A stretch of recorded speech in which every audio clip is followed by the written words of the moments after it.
Bagamat autorisado ang mga sundalo na humawak ng baril bilang bahagi ng kanilang tungkulin, tinitiyak pa rin ng mga Spear Troopers ang pagsunod sa batas sa pamamagitan ng pagkakaroon ng tamang dokumento at permit para sa kanilang mga personal na baril. Kaugnay ito sa isinagawang License to Own and Possess Firearms Caravan nitong March 10 sa himpilan ng 9th ID. Buong araw na pinangasiwaan ng Philippine National Police ang proseso sa naturang caravan na sinamantala at pinilahan ng mga sundalo upang mas mapadali ang kanilang aplikasyon.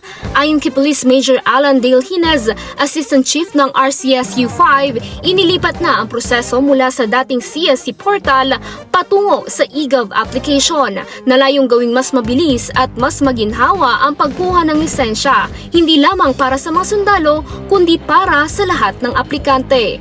Kinaganda nito ma'am is hindi na nila kailangang pumunta sa opisina sa Legazpi. So pipicturean lang nila yung requirements, halimbawa yung mga duty status, mga IDs, proof of income, proof of billing. Pipicturean lang ma'am tapos send requirements, yun na ma'am.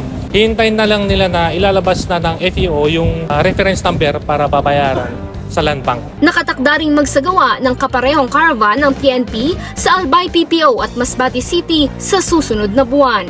Ang LTOF ay isang mahalagang dokumento para sa sino mang nagdanais na magkaroon ng legal na pagmamay-ari ng baril. Ito ay alinsunod sa Republic Act No. 10591 o ang Comprehensive Firearms and Ammunition Regulation Act. Kapayapaan para sa lahat. Eden Flororita, Spear News.